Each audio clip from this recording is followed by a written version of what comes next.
আসসালামু আলাইকুম। ওকে, আমরা শুরু করে দেই। আজকে আমরা দুইটা টপিক পড়ব, লসাগু গসাগু ও অনুপাত। প্রথমে লসাগু গসাগু পড়বো, এরপর অনুপাত অনুপাত করবো। শুরুতে আমরা লসাগু গসাগু দেখি। লসাগুটা কি গসাগুটা কি এটা আমাদের বোঝা দরকার। আমরা ছোটবেলায় অঙ্ক করে আসছি, অঙ্কের মধ্যে লঘিষ্ঠ বা গরিষ্ঠ এই ধরনের শব্দ থাকলে মানে বা ক্ষুদ্রতম বৃহত্তম এই ধরনের শব্দ দেখে আমরা লসাগু গসাগু চিহ্নিত করতাম, কিন্তু না, আমরা এইভাবে চিহ্নিত করব না। লসাগুটা কি জিনিস, এটা কি কাজে লাগে, এটা আমরা আগে বোঝার চেষ্টা করব। আমি দুইটা সংখ্যা লিখি, যেমন ধরেন, আচ্ছা, দুইটা সংখ্যা লেখার আগে একটু আগে বলেন যে গুণনীয়কটা কি। গুণনীয়ক কি? গুণনীয়ক কি? যদি বলি 12 এর গুণনীয়ক, 12 এর গুণনীয়ক, 12 এর গুণনীয়ক কি কি? মানে হচ্ছে 12 কে ভাগ যায় কোন কোন সংখ্যা দ্বারা। 12 কে ভাগ যায় 1 দ্বারা, 2 দ্বারা, 3 দ্বারা, 4 দ্বারা, 6 দ্বারা, 12 দ্বারা। তাহলে এগুলো হলো 12 এর গুণনীয়ক। আমি আরেকটা সংখ্যা লিখি 18। 18 এর গুণনীয়ক কত কত? 1, 2, 3, 6, 9, 18। এই যে দুইটা সংখ্যার কি লিখলাম, এগুলো গুণনীয়ক। এই গুণনীয়কের মধ্যে কমন কি কি আছে? সাধারণ গুণনীয়ক কি কি? সাধারণ মানে দুই জায়গাতে আছে এরকম গুণনীয়ক কি কি আছে? সাধারণ গুণনীয়ক হচ্ছে 1, 2, তারপরে আছে 3, তারপরে আছে 6। এই কয়টাই সাধারণ গুণনীয়ক।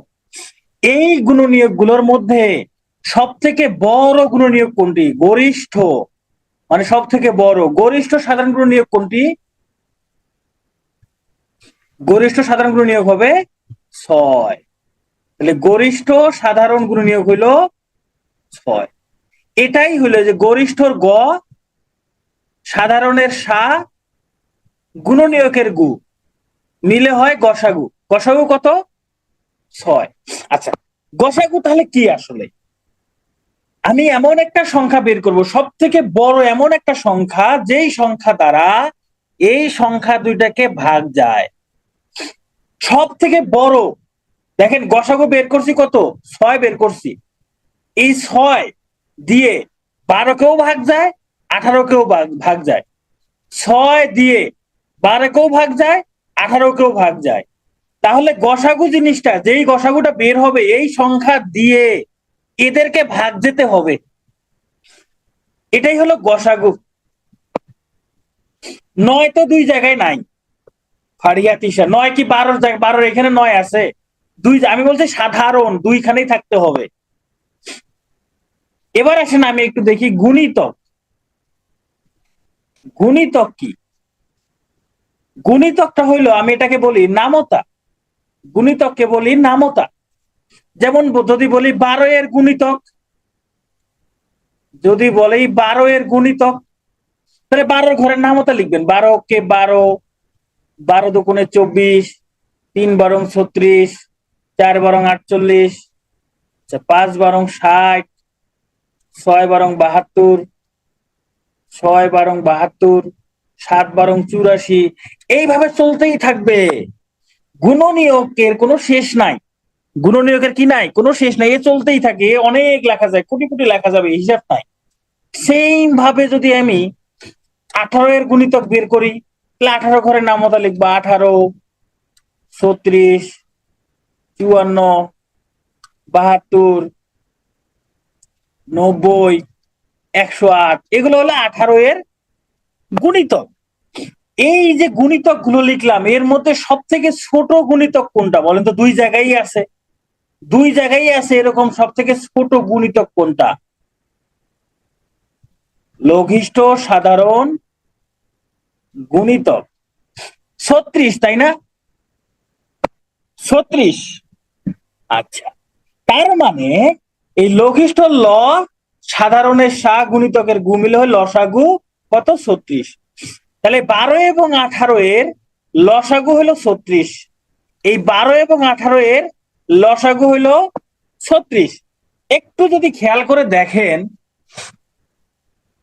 আমরা 12 এবং 18 এই দুইটা গসাগু বের করছিলাম কত? 6। লসাগু বের করলাম কত? 36। ভালো করে খেয়াল করেন, গসাগু সবসময় সংখ্যাগুলো থেকে ছোট হয়, মানে এই সংখ্যাগুলোকে, এই যে 6 দ্বারা একে ভাগ যায়, 6 দ্বারা 18কে ভাগ যায়, তাহলে এই সংখ্যাকে ভাগ যাবে, 18কে ভাগ যাবে, এমন সংখ্যা নিশ্চয়ই এর থেকে বড় হইতে পারবে না, ছোটই হবে। তার মানে গসাগু যেটা বের হবে এই সংখ্যা দিয়ে ভাগ করব, এই সংখ্যা দিয়ে ভাগ করব কাকে? এই সংখ্যাগুলোকে। কিন্তু লসাগু তার উল্টোটা, এই লসাগুকে ভাগ করব এই 12 এবং 18 দিয়ে। লসাগুকে ভাগ করব মানে 12 দিয়ে লসাগুকে ভাগ করব, 18 দিয়ে লসাগুকে ভাগ করব, এমন সংখ্যা।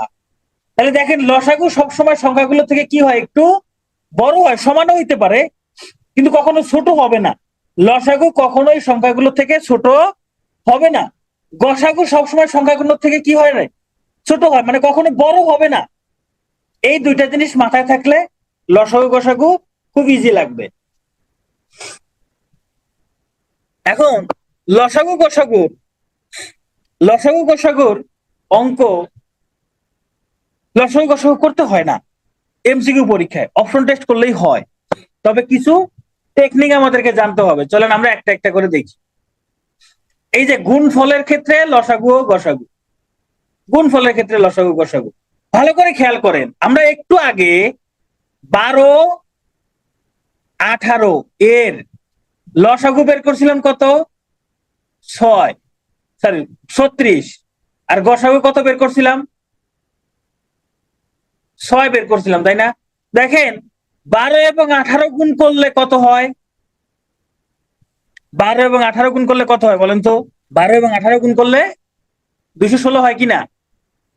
216। আবার এই লসাগু আর গসাগু যদি গুণ করে দেই, 36 আর 6 যদি গুণ করে দেই, তবুও 216 হয়, তবুও 216 হয়। তার মানে দুইটা সংখ্যার গুণফল যা হবে ওই সংখ্যা দুইটা লসাগু আর গসাগু গুণ করলে তাই হবে। দুইটা সংখ্যার গুণফল যা হবে ওই দুইটা সংখ্যার লসাগু আর গসাগু গুণ করলে তাই হবে। তাহলে আমরা এখান থেকে একটা সূত্র শিখলাম, দুইটা সংখ্যার গুণফল সমান সংখ্যাদ্বয়ের লসাগু গুণন সংখ্যাদ্বয়ের গসাগু। দুইটা সংখ্যার গুণফল সমান সংখ্যাদ্বয়ের লসাগু সমান সংখ্যাদ্বয়ের কি? গসাগু। এবার দেখেন তো অঙ্ক আপনারা করতে পারেন কিনা। এই যে দুইটা সংখ্যার গুণফল, আচ্ছা দেখেন, তার মানে গুণফল লসাগু গসাগু তিনটার মধ্যে যে কোনো দুইটা দেওয়া থাকলে আমরা একটা বের করতে পারবো। যদি লসাগু আর গসাগু দেওয়া থাকে তাহলে সংখ্যা দুটোর গুণফল বের করতে পারবো। যদি লসাগু দেওয়া থাকে গসাগু বের করতে বলে তখন কি করব? যদি গসাগু বের করতে বলে তাহলে গুণফলকে লসাগু দ্বারা ভাগ করব। যদি লসাগু বের করতে বলে, যদি লসাগু বের করতে বলে তাহলে গুণফলকে কি করব? গসাগু দ্বারা ভাগ করব। গুণফলকে তখন গসাগু দ্বারা ভাগ করব, মানে তিনটার মধ্যে যে কোনো দুইটা দেওয়া থাকলে আরেকটা বের করতে পারবো। এখন এই অঙ্কটা এবার আপনারা করেন। দুইটা সংখ্যার গুণফল দেওয়া আছে, গসাগু দেওয়া আছে, লসাগু কত বের করেন। তাহলে আমরা একটু আগে শিখলাম যে লসাগু বের করতে হলে কি করতে হবে? গুণফলকে গসাগু দ্বারা ভাগ করতে হবে। গুণফল কত? 3380। গসাগু কত? 13। এটা ভাগ করেন, 13 দুগুণে 26, তাহলে হচ্ছে 78, 6 13 78, 0 260। আগের কথাগুলো কিছুই নাই, যে এখানে সূত্র লেখা আছে, সূত্র মুখস্থ করবে। গসাগু সমান গুণফল ভাগ লসাগু, লসাগু সমান গুণফল ভাগ গসাগু, আর দুইটা সংখ্যার গুণফল সমান এই যেটা। এখানে আগের কথাগুলো কিছুই না। এবার এটা করেন, এবার দুইটা সংখ্যার গুণফল আর লসাগু দেওয়া আছে, গসাগু বের করেন। তাহলে গসাগু কত হবে? গসাগু হবে এই যে গুণফলকে ভাগ করতে হবে লসাগু দ্বারা। 264কে 132 দ্বারা ভাগ করলে হয় 2, তাহলে অ্যান্সার হলো 2। এবার এবার গুণফল দেওয়া নাই, দুইটা সংখ্যার লসাগু গসাগু দেওয়া আছে, একটা সংখ্যা দেওয়া আছে 45, আরেকটা সংখ্যা কত? ভালো করে খেয়াল করেন, বইয়ের মধ্যে আছে, জাফরিন সুলতানা বইয়ের মধ্যে আছে, এটা আমি ভুলে গেছিলাম, হয়তো প্রশ্নটা দেওয়ার ক্ষেত্রে আমি ভুলে গেছিলাম। আমি যে অঙ্কগুলো করতেছি সবগুলোই খুবই ইম্পর্টেন্ট, এগুলো পরীক্ষায় আসে।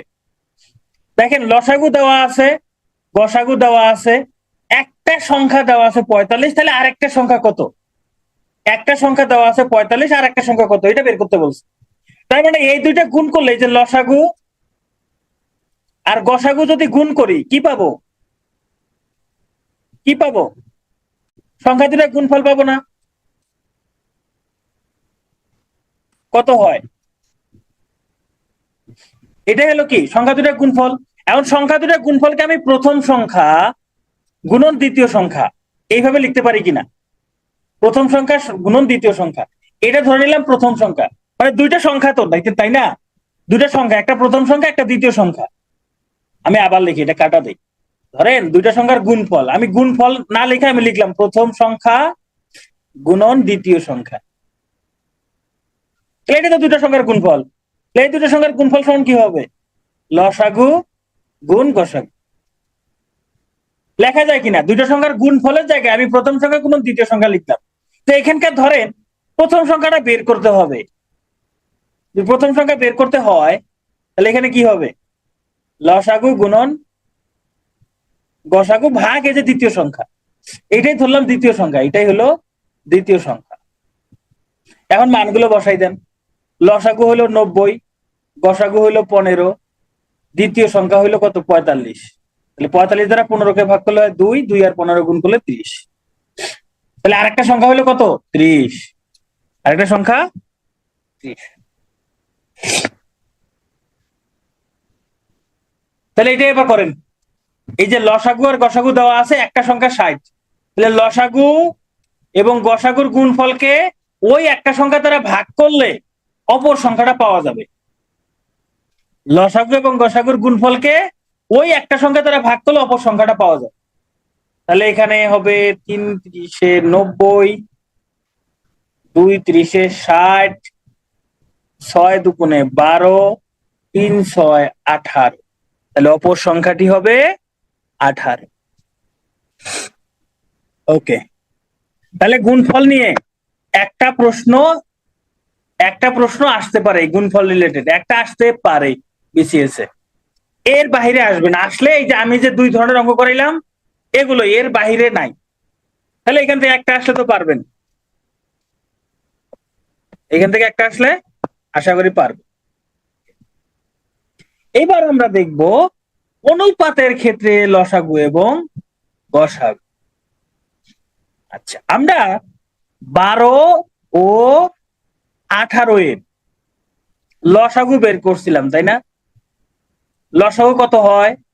36। গসাগু কত বের করছিলাম? 6, তাই না?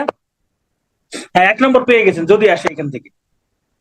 লসাগু 36 বের করছিলাম, গসাগু বের করছিলাম 6। আচ্ছা, এই যে সংখ্যা দুইটা 12 এবং 18, বলেন তো সংখ্যা দুইটার অনুপাত কত? একটু পরে অনুপাত করব। অনুপাত মানে হচ্ছে যে 12 অনুপাত 18। হ্যাঁ, দুইটাকে যদি আমি 6 দ্বারা ভাগ করি তাহলে 2 অনুপাত 3, 2 অনুপাত 3। একটু খেয়াল করে দেখেন, অনুপাতের রাশি দুইটার গুণফল, অনুপাতের যে রাশি দুইটা, এই যে 12 এবং 18, অনুপাত কত? 2 3। এটাকে 6 দ্বারা ভাগ করছি, এটাকেও 6 দ্বারা ভাগ করছি। অনুপাতের রাশি দুটার গুণফলের সাথে গসাগু যদি গুণ করে দেই, দেখেন তো কত হয়? 36 হয় না? লসাগু সমান হয় না? হয় কি না?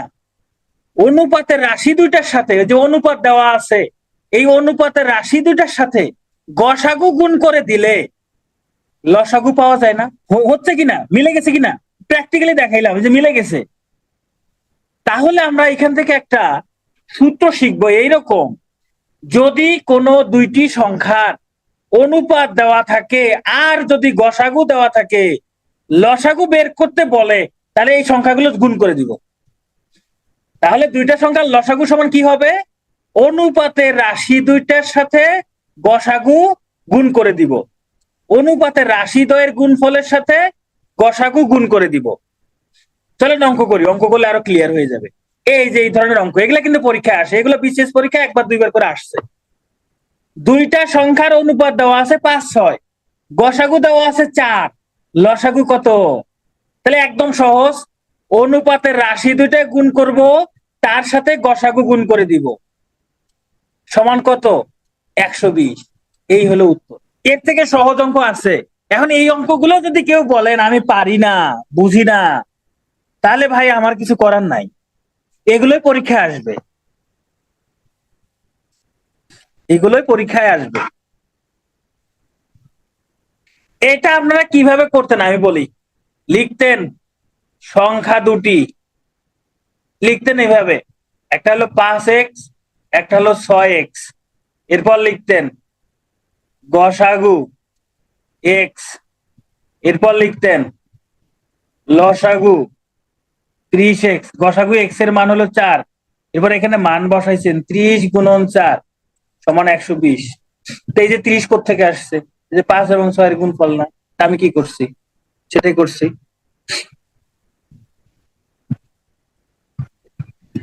তাহলে এবার এটা সলভ করেন দেখি। দুইটি সংখ্যার অনুপাত 4, 6, গসাগু 4 হলে সংখ্যা দ্বয়ের লসাগু কত? ওকে, আপনারা অনেকেই ফেলছেন 4 গুণন 6 মানে অনুপাত দুটার গুণফল, এর সাথে গসাগু গুণ, গুণ করে বের করছেন 96। ইহা ভুল, ইহা কি ভুল? কেন ভুল? কেন ভুল একটু খেয়াল করে দেখেন তো। আমি কি এইখানে 12, 18 গুণ করছি? বলেন তো, আমি কি বলছি 12 এবং 18-র সাথে 6 গুণ করলে লসাগু পাওয়া যাবে? এই কথা কি বলছি? না, আমি অনুপাতটাকে একদম ছোট্ট করে নিছি, কাটাকাটি করে একদম কি করছি, ছোট্ট করে নিছি, লঘিষ্ঠ আকারে প্রকাশ করছি। তো এখানেও সেটাই দেখতে হবে, এখানে লঘিষ্ঠ আকারে প্রকাশ করা আছে তাই আমি গুণ করে দিছি। কিন্তু এই অনুপাতে 4 এবং 6 এটাকে লঘিষ্ঠ আকারে প্রকাশ করলে হয় 2:3, গুণ করতে হবে 2 গুণন 3 গুণন 4, অ্যান্সার হবে 24। এইটা হবে অ্যান্সার। বুঝতে পারছেন? তাহলে গসাগুর এই অনুপাতের ক্ষেত্রে দেখতে হবে এটাকে আরো কাটাকাটি করা যায় কিনা। যদি কাটাকাটি করা যায় তাহলে কাটাকাটি করে তারপর গুণ করবেন, আর যদি কাটাকাটি করা না যায় তাহলে সমস্যা নেই। যেমন এই অঙ্কে কাটাকাটি করা যায় না, এটাই একদম ছোট্ট আকারে লঘিষ্ঠ আকারে প্রকাশ করাই আছে, তাহলে এটা আপনি সরাসরি গুণ করে দিলেন, অ্যান্সার শেষ। একজন প্রশ্ন করছিলেন যে ভাইয়া গসাগু দিয়ে যদি লসাগু বের করতে বলে, দেখেন তো এই লসাগুকে যদি অনুপাতের গুণফল দ্বারা ভাগ করে দেই তাহলে কত আসে? গসাগু পাওয়া যায় না, গসাগু পাওয়া যায় না। যদি গসাগু বের করতে বলে তাহলে ভাগ। এবার আসেন, এবার আপনাদের একটা ঝামেলা লাগবে, কখন গুণ করব কখন ভাগ করব, এই দুইটা জিনিস নিয়ে আপনাদের বড় একটা ঝামেলা লাগবে। আচ্ছা, এই 12 এবং 18 এর লসাগু কত বের করছিলেন? 36। গসাগু কত বের করছিলেন? 6। একটা জিনিস মনে রাখবেন, লসাগু সবসময় গসাগুর থেকে বড় হবে, লসাগু সবসময় গসাগুর থেকে বড় হবে। এখন বড় কিছু যদি পেতে চান গুণ করতে হয়, এই যে লসাগু পাচ্ছেন গুণ করবেন। ছোট কোনো কিছু যদি পেতে চান তাহলে ভাগ করতে হয়, মানে কোনো কিছু ছোট করতে চান, ছোট ছোট কিছু পেতে চাচ্ছেন তাহলে ভাগ, গসাগু সবসময় ছোট হয় তাহলে ভাগ করতে হবে। যদি গসাগু বের করতে বলে তাহলে লসাগুকে কি করবেন?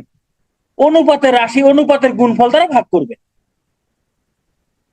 গুণফল দ্বারা ভাগ করুন। মনে রাখবেন কিভাবে? ভাই গসাগু একটা ছোট্ট জিনিস, তো ছোট্ট জিনিসকে গুণ করলে তো মানে গুণ করলে তো আরো বড় পাওয়া যায়, ছোট্ট জিনিস পেতে হলে ভাগ করতে হয়, এই জন্য ভাগ। ঠিক আছে, আপনার ম্যানুয়ালি ভালো, আপনি ম্যানুয়ালি করেন, কোনো অসুবিধা নাই। ম্যানুয়ালি করলে টাইম লাগবে ভাই, 200 এমসিকিউ দাগাবেন 2 ঘন্টায় 120 মিনিটে। এখন একটা ম্যাথে 2 মিনিট বা 1 মিনিট যদি বেশি দেন তাহলে দিতে পারেন, অসুবিধা নাই। এইবার দেখেন দুইটা সংখ্যার অনুপাত দেওয়া আছে, লসাগু দেওয়া আছে, সংখ্যা দ্বয়ের গসাগু কত। ম্যানুয়ালি করলে ভালো, এটা আমিও জানি, এটা আমিও জানি, আমিও মানি, কিন্তু পরীক্ষার হলে সময় বাঁচাইতে হবে। তাহলে লসাগুকে ভাগ করবেন অনুপাতের রাশিদ্বয়ের গুণফল দ্বারা।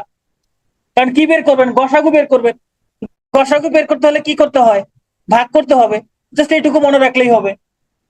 6 হয়ে গেল অ্যান্সার।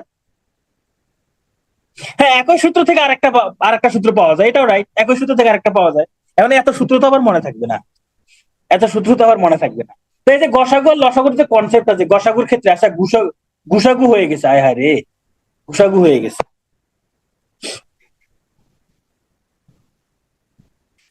তাহলে এটা, আচ্ছা এবার এটা তো আপনারা করলেন।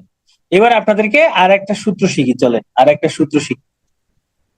আমরা 12 এবং 18 এর কি বের করছিলাম? লসাগু বের করছিলাম কত? 36। গসাগু বের করছিলাম কত? 6। আচ্ছা, অনুপাত কত? সংখ্যা দুটার অনুপাত কত? অনুপাত হইল 12:18 সমান 2:3।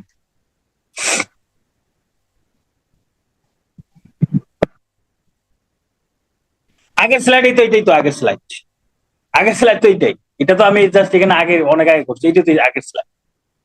এবার আপনার কাছে শুধু গসাগু দেওয়া আছে, অনুপাত দেওয়া আছে। যদি সংখ্যা দুইটা বের করতে বলে, সংখ্যা দুইটা বের করতে বলে, দেখেন তো অনুপাতের এই যে প্রথম রাশির সাথে যে 2 এর সাথে যদি গসাগু গুণ করে দেই, একটা সংখ্যা পাওয়া যায় না? আবার অনুপাতের পরের সংখ্যাতে যদি গসাগু গুণ করে দেই, আর একটা সংখ্যা পাওয়া যায় না? এই যে 12 এবং 18 পাওয়া যায় কিনা? তার মানে যদি অনুপাত দেওয়া থাকে আর গসাগু দেওয়া থাকে, সংখ্যা দুটা বের করার জন্য কি করব? গসাগুর সাথে অনুপাতের প্রত্যেকটা রাশির সাথে গুণ করে দিলেই দুইটা সংখ্যা পেয়ে যাব। এখানে সূত্র লেখা আছে, যে এখানে সূত্র লেখা আছে। তো এই সূত্র আপনাদের মনে থাকবে না হয়তোবা, এই সূত্র মনে থাকবে না। তো চলেন আমরা অঙ্ক করি, অঙ্ক করলে আরো মনে থাকবে। এই যে দুইটা সংখ্যার অনুপাত দেওয়া আছে, একটা 2 একটা 3, গসাগু দেওয়া আছে 4, বড় সংখ্যাটি কত? ভাই সংখ্যা দুটো কত কত হবে? এই যে 2 এর সাথে 4 গুণ করলে একটা সংখ্যা পাবো 8, 3 এর সাথে 4 গুণ করলে আর একটা সংখ্যা পাবো 12। সংখ্যা দুটো একটা 8 একটা 12, সংখ্যা দুটোর একটা 8 একটা 12। তাহলে এই ধরনের অঙ্ক কিন্তু পরীক্ষা আসে, বিশেষ পরীক্ষা কিন্তু আসে। আমি এখানে যে অঙ্কগুলো করাচ্ছি প্রত্যেকটা অঙ্কই 3 স্টার। তাহলে বৃহত্তম সংখ্যা 12, ক্ষুদ্রতম সংখ্যা তাহলে 8। এখন আপনি জানেন যে অনুপাতের রাশির সাথে গসাগু গুণ করলে সংখ্যা দুটো বের হয়। তো এখানে আর কি লাগবে? আপনি গুণ করে দিবেন, শেষ। তাহলে এটা করেন আপনারা। দুইটা সংখ্যার অনুপাত 3-4, তাদের গসাগু 7 হলে সংখ্যা দুটো কত? আমি একটু দেখি আপনারা কে কে ঘুমাচ্ছেন। হ্যাঁ, তাদের একটু ভিডিওটা করি, ভিডিওটা করে আমি আজকে গ্রুপে দিয়ে দেবো। আজকে কোনো মাপ নাই, যারা যারা ঘুমাচ্ছে দেখি কে কে ঘুমাচ্ছে।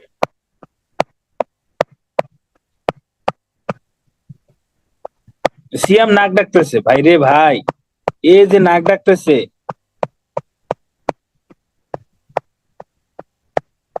আচ্ছা, সিয়াম কে আমি ক্লাস থেকে বের করে দেই। ঠিক আছে, সিয়াম কে আউট।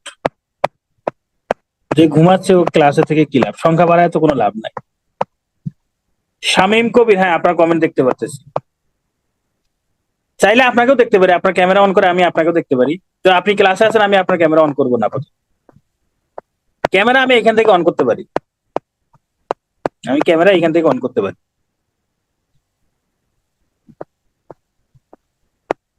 না, ছেলেরা তো এটা কমন, খালি গায়ে বসে বসে ক্লাস করে, এটা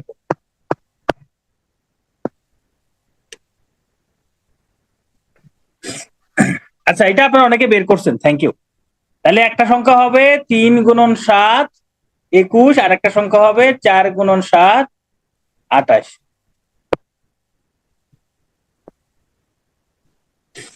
আচ্ছা এইবার আমরা আরেকটা জিনিস শিখি, চলেন। এই যে 12 ও 18, এই দুইটা সংখ্যার লসাগু কত? 36। আচ্ছা সংখ্যা দুটোর অনুপাত কত?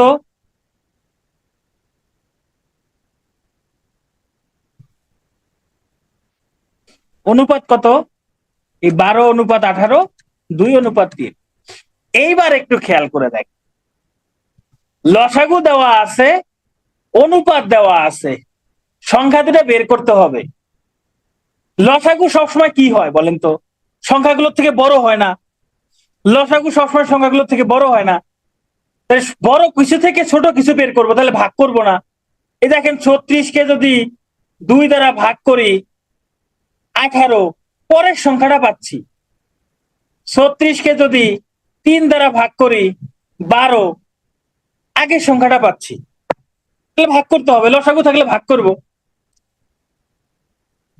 তাহলে এই যে ক্ষুদ্রতম সংখ্যা বের করার সময় লসাগুকে অনুপাতের বড় সংখ্যা দ্বারা ভাগ, বৃহত্তম সংখ্যা। এই সূত্র মনে থাকবে না, সূত্র মনে থাকবে না, এত সূত্র মনে রাখার দরকার নেই। অঙ্ক করেন, দুইটা সংখ্যার অনুপাত দেওয়া আছে 3, 4, লসাগু 180, সংখ্যাদ্বয় কি কি,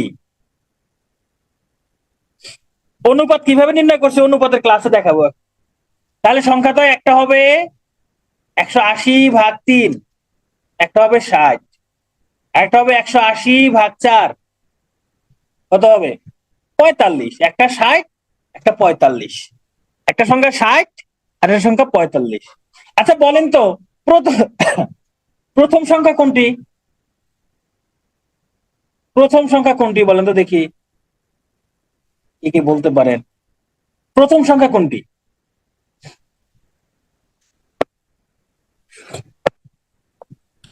গুড, প্রথম সংখ্যা 45। অনুপাতের মধ্যে ছোট যেটা, সংখ্যার মধ্যেও ছোট ওইটাই হবে। আমার কথাটা কি বুঝতে পারছেন? অনেকে মনে করতেছেন ভাই 4 দিয়ে ভাগ করছি, তাহলে এইটা দ্বিতীয় সংখ্যা, 3 দিয়ে ভাগ করছি তাহলে 60 প্রথম সংখ্যা। না, অনুপাতের মধ্যে 3 ছোট, তাহলে সংখ্যাগুলোর মধ্যে ছোট কোনটা 45, তাহলে এটাই প্রথম সংখ্যা। সংখ্যাগুলোর মধ্যে ছোট কোনটা 45, তাহলে এটাই প্রথম সংখ্যা হবে। কোনটা দিয়ে ভাগ করছেন এটা এটা ম্যাটার করে না, কোনটা দিয়ে ভাগ করছেন এটা ম্যাটার করে না। অনুপাতের মধ্যে ছোট প্রথমে আছে, তাহলে এখানে প্রথম সংখ্যা হবে 45। যদি অনুপাতটা থাকতো এরকম 4:3, তাহলে প্রথম সংখ্যা হইতো 60। তখন তখন প্রথম সংখ্যাটি হইতো 60, তখন প্রথম সংখ্যাটা হইতো 60। আগের স্লাইডে এখানে সূত্র এগুলা বলা, এগুলা বোঝার কিছু নাই, অঙ্ক করেন। তাহলে এই অঙ্কটা সবাই করে ফেলেন। দুইটা সংখ্যার অনুপাত দেওয়া আছে 5, 8, লসাগু 120, সংখ্যা দুটার গুণফল কত? তাহলে আগে সংখ্যা দুটা বের করেন। একটা সংখ্যা হবে 120/5, 5 24 120, আর একটা সংখ্যা হবে 120/8, 8 15 120। তাহলে সংখ্যা দুটার গুণফল 24 আর 15 গুণ করে দেন, গুণ করলে কত হয় 360। তাহলে 360, সংখ্যা দুটার গুণফল 360, এটা অ্যান্সার। আপনারা সব থেকে কঠিন জিনিস শিখে ফেলছেন। হ্যাঁ, সব থেকে কঠিন জিনিস শিখে ফেলছেন। তার মানে লসাগু বের করতে হলে গুণ করতে হবে, আর গসাগু বের করতে হলে ভাগ করতে হবে। আপনি একটা মিনিং বের করলেন কেন?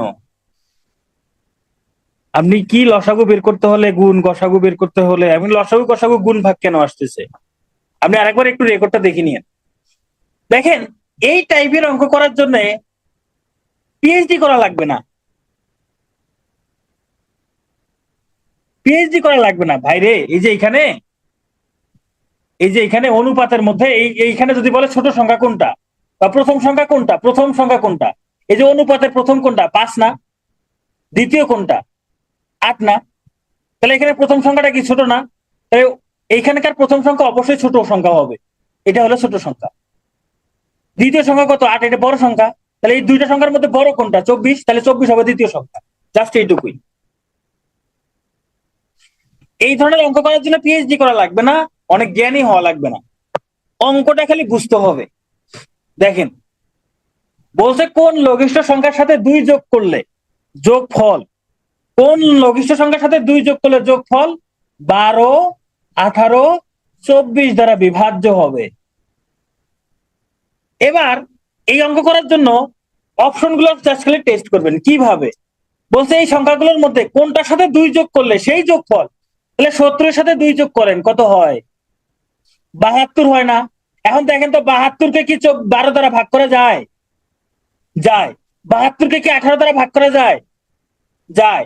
24 দ্বারা কি 72-কে ভাগ করা যায়? যায়। তাহলে এটাই উত্তর, তাহলে এটাই উত্তর। বাকিগুলো হবে না, বাকিগুলো তো লঘিষ্ঠ না, বাকিগুলো আরো বড়, বাকিগুলো আরো বড়। এখানে লসাগু গসাগু কিচ্ছু করার দরকার নাই। এই ধরনের অঙ্ক আসলেই অপশন টেস্ট, এই ধরনের অঙ্ক আসলেই অপশন টেস্ট। তাহলে অঙ্কটা কি বলছে? অঙ্ক যা বলছে আপনি তাই করবেন। বলছে এই সংখ্যাগুলোর মধ্যে কোন সংখ্যার সাথে 2 যোগ করে যা হবে সেই যোগফলকে 12 দ্বারাও ভাগ যাবে, 18 দ্বারাও ভাগ যাবে, 24 দ্বারাও ভাগ যাবে।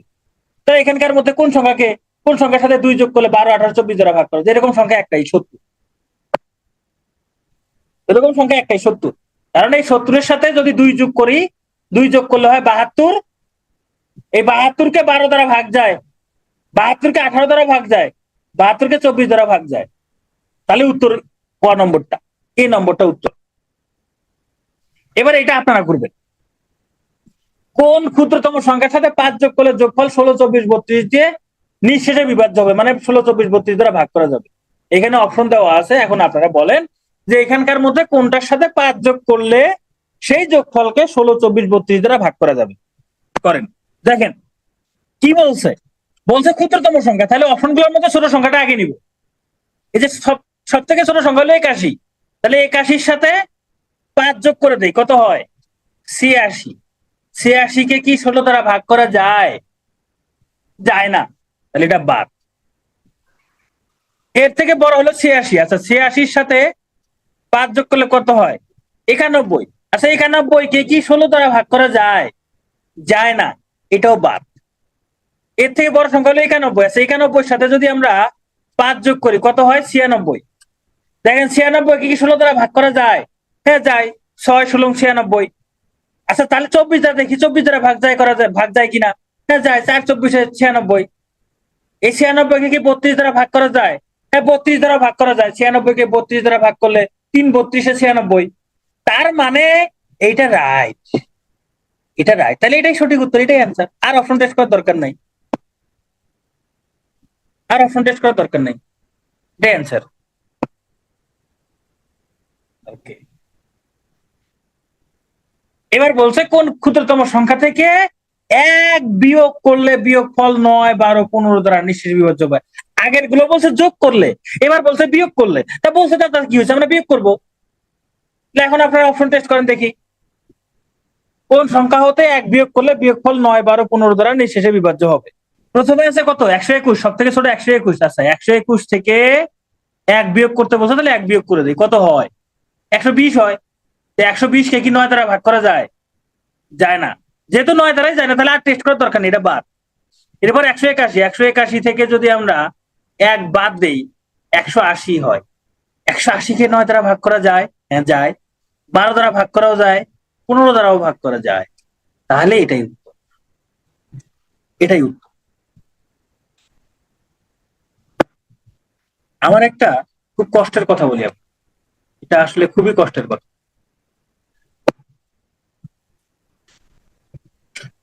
360 না, এখানে ক্ষুদ্রতম বলছে যে, ক্ষুদ্রতম বলছে আপনাকে ছোট সংখ্যা নিবেন। হ্যাঁ 360ও হয়, কিন্তু আপনি ক্ষুদ্রতম সংখ্যা নিবেন যে। 360 তো বড়, 181 থেকে 361টা বড় না, তাহলে আমি কেন বড়টা নিবো? ক্ষুদ্রতম নিচে, তাহলে ছোটটা নিবো আমি। আমি লসাগু গসাগুর অঙ্ক কখনোই এভাবে করাই না, লসাগু গসাগুর অঙ্ক কখনোই এভাবে করাই না, এগুলো একদম বেসিকটা বুঝাই দেয়। কিন্তু আসলে আপনারা যেহেতু শুধু এমসিকিউ পরীক্ষা দিবেন, আপনাদের অপশন টেস্ট করে যদি অঙ্ক করতে পারেন, তাহলে এটাই আনা। এখন আমার কষ্টটা কিছুটা লাঘব হবে। আমি আপনাদের ইউটিউবে আমার একটা ভিডিও আছে এই লসাগু গসাগু, হ্যাঁ, একদম বেসিক আলোচনা করা। যদি কেউ মনে করেন যে আমি এই জিনিসগুলোর বেসিক জানতে চাই, এখানে আমি জানি এখানে 200 জনের মধ্যে 120 প্লাস আছে এরকম। এই অঙ্কটা লসাগু হবে না গসাগু হবে সেটা নির্ধারণ করে ক্ষুদ্রতম এই শব্দটা দিয়ে। ক্ষুদ্রতম লেখা আছে, এই জন্য এটা হবে লসাগু, এইরকম সিদ্ধান্ত নেয়। 120-এর উপরে আছে। যারা আমার পুরনো স্টুডেন্ট, তারা হচ্ছে এটা এটা এখন মনে করে না। তারা মনে করে ক্ষুদ্রতম বৃহত্তম এগুলা দিয়ে কখনো এগুলোকে বিশ্বাস করা যাবে না। হ্যাঁ, ফাউন্ডেশন কোর্সে ডিটেলসে পড়াইছিলাম, ওটা ইউটিউবেও আছে, আপনারা এটা দেখে নিতে পারেন। যে এখানে ক্ষুদ্রতম বৃহত্তম থাকলে লসাগু গসাগু, এটা যে একটা ভুল ধারণা ছোটবেলা শিখে আসছি, এটা সম্পূর্ণই ভুল, সম্পূর্ণই ভুল। তো এখন আমি এখানে ক্ষুদ্রতম বৃহত্তম দিকে নজরই দিব না, অপশন টেস্ট করার ক্ষেত্রে প্রশ্ন পড়লে হয়ে যাচ্ছে। যদি আপনাদের মনে হয় যে আপনারা বেসিকটা জানতে চান, যে ক্ষুদ্রতম দিয়েই সবসময় লসাগু হয় না, সবসময় গসাগু হয় না, তাহলে ভিডিওটা একটু দেখে নিন, তাহলে আমি একটু শান্তি পাবো, আমার কষ্টটা একটু কমবে। এখানে বলছে একটা নির্দিষ্ট ভাগশেষ থাকার সাপেক্ষে সংখ্যা নির্ণয়। চলেন আমরা একটু অঙ্ক করি। বলছে কোন ক্ষুদ্রতম সংখ্যাকে 3, 5, 6 দ্বারা ভাগ করলে প্রত্যেকবার এক ভাগশেষ থাকবে। দেখেন অপশনগুলোর মধ্যে সব থেকে কোন ছোট সংখ্যাটা, হ্যাঁ অনেক ম্যাথে ক্ষুদ্রতম বৃহত্তম মূল্য কি থাকে না, তখনই তো বিপদে।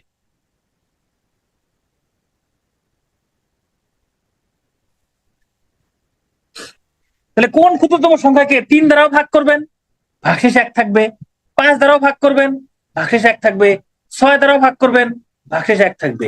এরকম কোন ক্ষুদ্রতম সংখ্যাটা আছে? দেখেন 31কে যদি 3 দ্বারা ভাগ করেন, ভাগশেষ 1 থাকবে না। 31কে যদি 5 দ্বারা ভাগ করেন, ভাগশেষ 1 থাকবে না। 31কে যদি 6 দ্বারা ভাগ করেন, ভাগশেষ 1 থাকে।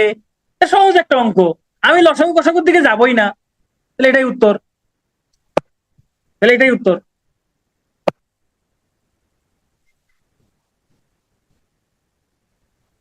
তাহলে এবার এটা করেন, এমন একটি সংখ্যা নির্ণয় করো যাকে 15, 18, 21, 24 দ্বারা ভাগ করলে প্রত্যেক ক্ষেত্রে 2 অবশিষ্ট থাকে।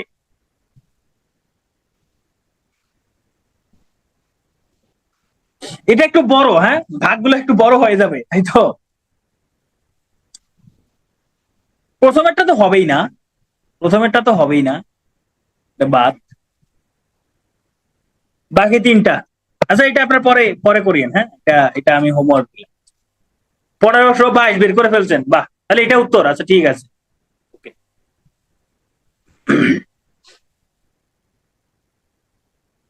এবার বলছে কোন বৃহত্তম সংখ্যা দিয়ে, ভালো করে খেয়াল করেন, কোন বৃহত্তম সংখ্যা দিয়ে 102 এবং 186 কে ভাগ করলে প্রত্যেকবার 6 ভাগশেষ থাকবে।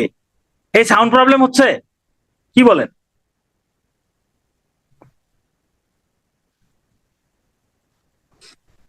আচ্ছা, আপনার নেটের সমস্যা তাহলে।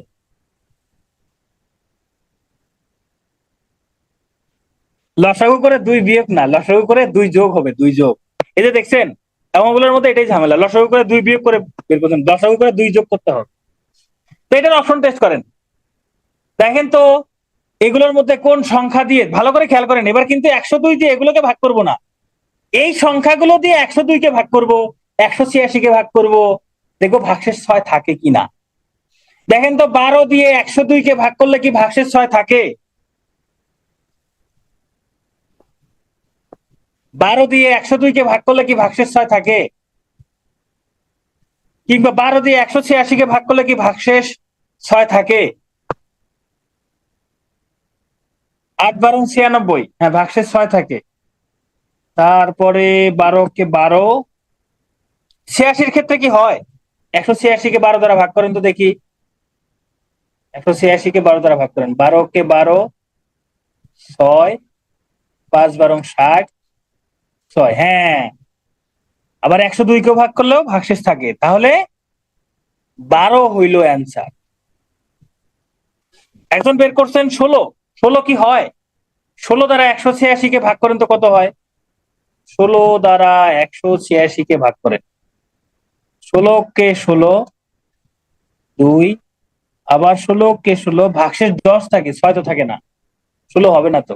16 দিয়ে 102 এর ক্ষেত্রে ভাগশেষ 6 থাকে, কিন্তু 186 এর ক্ষেত্রে তো থাকে না। 16 দিয়ে 186 কে ভাগ করলে তো ভাগশেষ 6 থাকে না। হ্যাঁ 16 দিয়ে যদি আপনি 102 কে ভাগ করেন তখন ভাগশেষ 6 থাকে, এটা ঠিক আছে, কিন্তু আরেকটার ক্ষেত্রে তো থাকে না, 186 ক্ষেত্রে তো থাকে না, এজন্য 16 হবে না, 12 রাইট অ্যান্সার। বুঝতে পারছেন? এবার এবার একাধিক ভাগশেষ থাকা সাপেক্ষে সংখ্যা নির্ণয়, চলেন আমরা এটা করি। বলছে কোন বৃহত্তম সংখ্যা দ্বারা 27 কে ভাগ করলে ভাগশেষ থাকবে 3,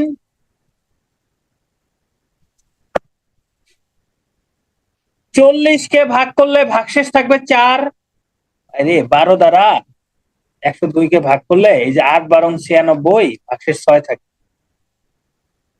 65 কে ভাগশেষ করলে ভাগশেষ 5 থাকবে, কোন বৃহত্তম সংখ্যা দ্বারা? দেখেন তো এখানকার মধ্যে কোন সংখ্যা দ্বারা 27 কে ভাগ করলে ভাগশেষ 3 থাকে, কোন সংখ্যা দ্বারা? 10 দ্বারা যদি 27 কে ভাগ করি ভাগশেষ কি 3 থাকে? থাকে না, ইহা বার। 12 দ্বারা যদি 27 কে ভাগ করি, 12 দ্বারা 27 কে ভাগ করলে ভাগশেষ কত থাকে? দেখেন তো, ভাগশেষ 3 থাকে। 12 দ্বারা 40 কে ভাগ করলে কি ভাগশেষ 4 থাকে? 3 12 36, হ্যাঁ ভাগশেষ 4 থাকে। 12 দ্বারা 65 কে ভাগ করলে কি ভাগশেষ 5 থাকে? 5 12 60, হ্যাঁ ভাগশেষ 5 থাকে। তাহলে এটার অ্যান্সার 12। অ্যান্সার 12। তার মানে এই অঙ্কগুলো পারতে হলে কি জানতে হবে বলুন তো? এই অঙ্কগুলো পারতে হলে কি জানতে হবে? ভাগ করা জানতে হবে। অঙ্কগুলো পারতে হলে ভাগ করা জানতে হবে।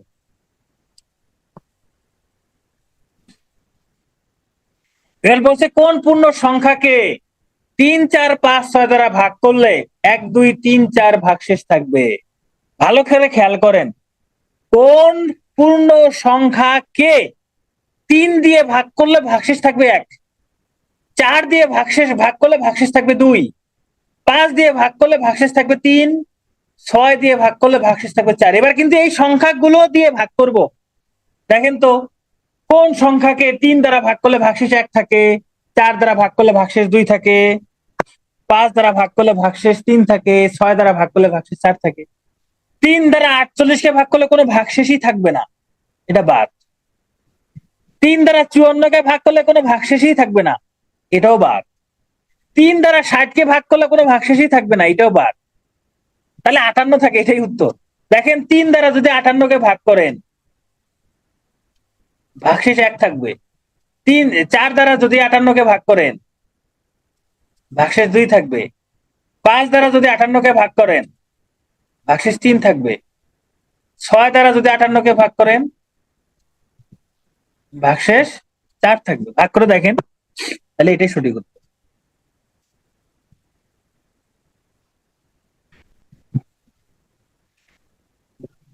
যেমন এখানে আপনি লসাগু করবেন না গসাগু করবেন, কেমন করে বুঝবেন?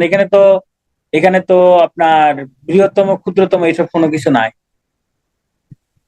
তাহলে এটা আপনারা করেন, এটা আপনারা করেন। মানসিক দক্ষতা নাই, এগুলো লসাগু গসাগু।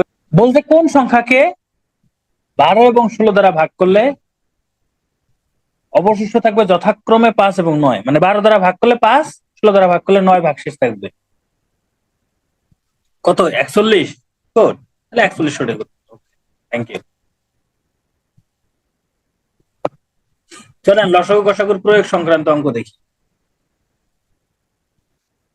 একদল গরু প্রতিবার সমান সংখ্যায় ভাগ হয়ে 3 পথে গমন করে, 7 ঘাটে পানি পান করে, 9টি বৃক্ষের নিচে ঘুমায়, 12 জন গোয়ালা সমান সংখ্যক গরুর দুধ দোয়ায়।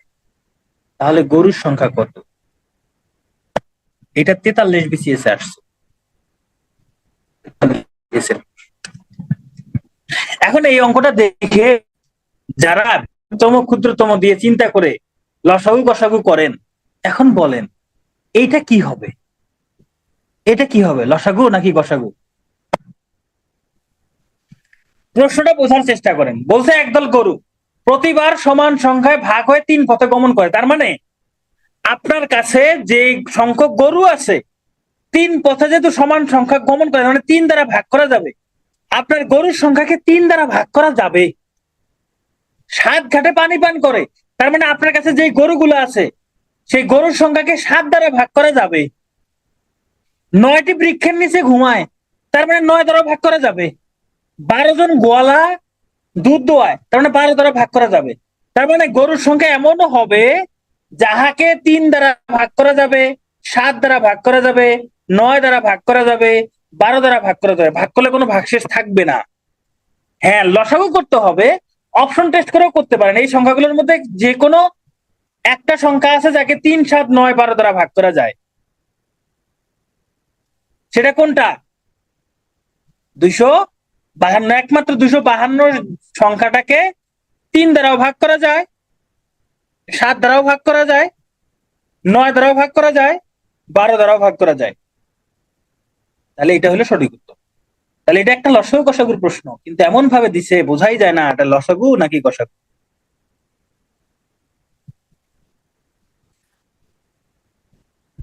এবার বলছে সর্বমোট কত সংখ্যক গাছ হইলে একটি বাগানে 7, 14, 21, 35, 42 সারিতে গাছ লাগালে একটি কমও হবে না, একটি বেশিও হবে না। হ্যাঁ, লসাগু গসাগু করলে তাড়াতাড়ি হবে, আপনি লসাগু গসাগু করতে পারেন, অসুবিধা নাই। তার মানে আপনার কাছে এমন সংখ্যক গাছ থাকবে যাকে সেই গাছটাকে 7টা সারিতে ভাগ করলে কোনো ভাগশেষ থাকবে না। 14 দ্বারাও ভাগ করা যাবে, 21 দ্বারাও ভাগ করা যাবে, 35 দ্বারাও ভাগ করা যাবে, 42 দ্বারাও ভাগ করা যাবে। এখন বলেন এই অপশনগুলোর মধ্যে কোন সংখ্যা আছে যাকে 7, 14, 21, 35, 42 দ্বারা ভাগ করা যায়? একমাত্র 210। এটাকে 7 দ্বারা ভাগ করা যায়, বাকিগুলোকে 7 দ্বারা ভাগ করা যায় না। 22 কেও 7 দ্বারা ভাগ করা যাবে না, 23 কেও না, 26 কেও না, 7 দ্বারা ভাগ করা যায় না। তাহলে 210 সঠিক উত্তর। 210 হবে সঠিক উত্তর।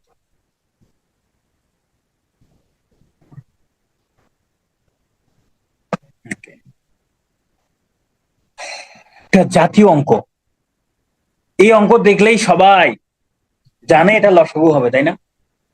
ক্লাস 5-এ এই অঙ্ক আপনারা কত করছেন, তাই না? অ্যান্সার কি হবে বলেন? 18 নাকি 14? এটা এটা হচ্ছে এটা হচ্ছে সেকেন্ডে, খেয়াল করেন, এটা সেকেন্ডে, এটা হচ্ছে মিনিটে। 10 মিনিট মানে হচ্ছে 600 সেকেন্ড। অপশন টেস্ট করলে তাহলে মিনিটগুলোকে সেকেন্ডে প্রকাশ করতে হবে।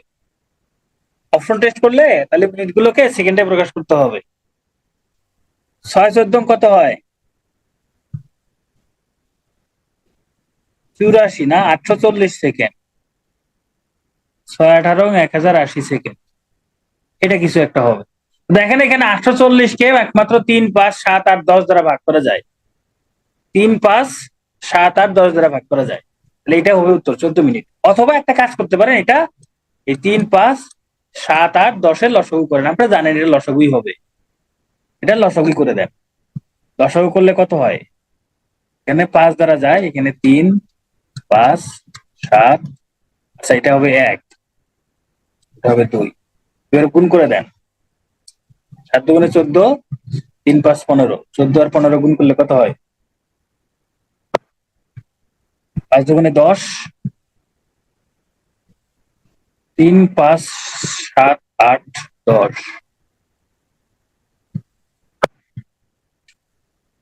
210 হয় না? অপশন কি ঠিক আছে নাকি অঙ্ক ভুল করছি? 3, 5, 7, 8, 10, 5 দ্বারা যায়, 3 থাকবে, ও 8 লিখি নাই, আরে 8 তো লিখি নাই, 8 লিখি নাই, হ্যাঁ 8 লিখি নাই, ভুলে 8 লিখি নাই। হ্যাঁ এবার ঠিক আছে, এগুলো গুণ করলে 840 হবে, 840 সেকেন্ড হবে, সেকেন্ড। 840 কে যেহেতু এটা মিনিটে আছে, এবার এটাকে আবার কি করতে হবে? মিনিটে প্রকাশ করার জন্য 60 দ্বারা ভাগ করতে হবে। 60 দ্বারা ভাগ করলে কত হবে? 6 14 84।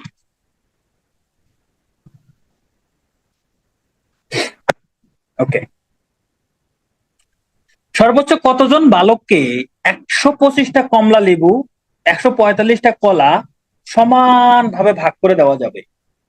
তার মানে বালক সংখ্যা এমন হবে, এই যে কতজন বালককে 125টা কমলা লেবু ভাগ করে দিতে পারবেন, তাহলে এমন সংখ্যা হবে, বালকের সংখ্যা এমন হবে যেই সংখ্যাটার 125 কে ভাগ করা যাবে, 145 কেও ভাগ করা যাবে। দেখেন তো এখানে 125 এবং 145 কে ভাগ করা যায় এরকম সংখ্যা কোনটা? 10 তো হবেই না, 15 হবে না, তাই না? 5 হবে, যে 5 দ্বারা 125 কেও ভাগ করা যায়, 145 কেও ভাগ করা যায়, তাই 5 জনকে দেওয়া যাবে। 5জন বালকের মধ্যে 125টা কমলা লেবু, 145টা কলা সমান ভাবে ভাগ করে দেওয়া যাবে।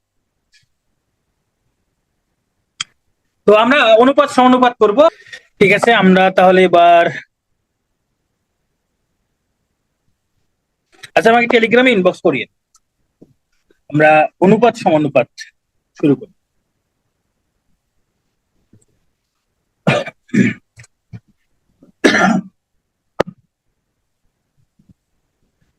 আচ্ছা, অনুপাতটা আসলে কি? আমরা অনেকেই জানি অনুপাত মানে হচ্ছে ভগ্নাংশ, আসলে অনুপাত মানে ভগ্নাংশ না, অনুপাত মানে হচ্ছে তুলনা করা। তুলনা করা কিরকম? যেমন ধরেন এই হচ্ছে তানিয়া, হ্যাঁ, তানিয়া, আর এ হচ্ছে ধরেন ফারহানা। ফারহানা, তো তানিয়ার ওজন হচ্ছে ধরেন 40 কেজি, আর ফারহানার ওজন হচ্ছে 80 কেজি। হ্যাঁ, ফারহানার ওজন হচ্ছে 80 কেজি, ওয়েট হচ্ছে 80 কেজি। তাহলে এখন দেখেন তো, তানিয়ার তুলনায় ফারহানার ওজন কত গুণ? তানিয়ার 2 গুণ ওজন ফারহানার না? তানিয়ার 2 গুণ ওজন ফারহানা না? তাই কি না? তাই। তাহলে এই যে 2 গুণ, এই যে তানিয়ার ওজনের তুলনায় ফারহানার ওজন কত গুণ, এটাই হচ্ছে অনুপাত। এটাই যে অনুপাতে প্রকাশ করে এইভাবে 40:80, কাটাকাটি করলে 1:2 হয়। মানে তানিয়ার ওজন যদি 1 হয়, ফারহানার ওজন হবে 2। এইটা প্রকৃত ওজন না, এটা অনুপাত। এইটা হলো প্রকৃত ওজন, এটা হলো প্রকৃত ওজন। ঠিক আছে? ফারহানা স্যাট কেন, ওজন বেশি হয়ে গেছে তো এই জন্য।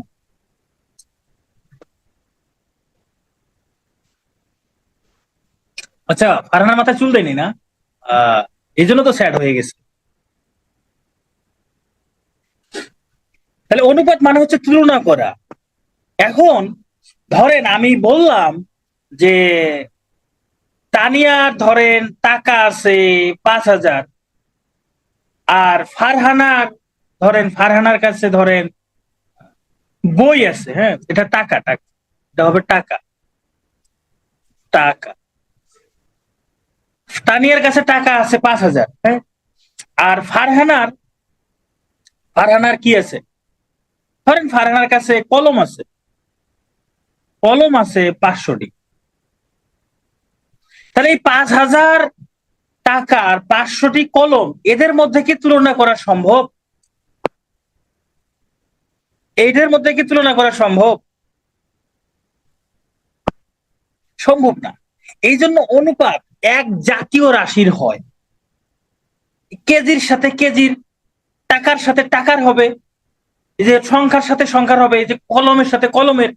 অনুপাত এক জাতীয় রাশির হয়। হ্যাঁ, সমজাতীয় হতে হবে। তো চলেন আমরা অনুপাত তো শিখে ফেললাম, এবার সমানুপাত শিখি। সমানুপাত শিখি, যেমন ধরেন এই 2:3 আর 4:6, দুইটাই কিন্তু সমান। দুইটাই কি সমান? এই দুইটা সমান অনুপাতকে সমান চিহ্ন দিয়ে লেখা হয়। দেখেন 2:3 আর 4:6, দুইটাই কিন্তু সমান। এটা 2:3 মানে 2/3, অনুপাতকে ভগ্নাংশ আকারেও লেখা যায়। 4:6 মানে 4/6, এটা কাটাকাটি করলে দেখেন 2/3 হয়। মানে এটার মানও 2/3, এটার মানও 2/3, এই জন্য এই দুটা কি সমান। এইবার একটু খেয়াল করে দেখেন, দুইটা অনুপাত যখন সমান হচ্ছে, মাঝখানে রাশি দুইটার গুণফল কত? 3 এবং 4 গুণ করলে কত হয়? 12 হয় না? আবার 2 এবং 6 গুণ করলে কত হয়? 12 হয়। তার মানে দুইটা অনুপাত যদি সমান হয়, এই সমানুপাতের মাঝখানের রাশি দুইটার গুণফল যা হবে, প্রান্তিক রাশিদ্বয়ের গুণফল তাই হবে। তাহলে সমানুপাতের এটা একটা বৈশিষ্ট্য, জাস্ট এটা একটা বৈশিষ্ট্য, এগুলো পরীক্ষা আসবে না, জেনে রাখ। আরেকটা জিনিস দেখি আমরা, আমার তো খাতা শেষ হয়ে গেছে, আরেকটা জিনিস কি দেখো, আরেকটা জিনিস দেখাই আপনাদের।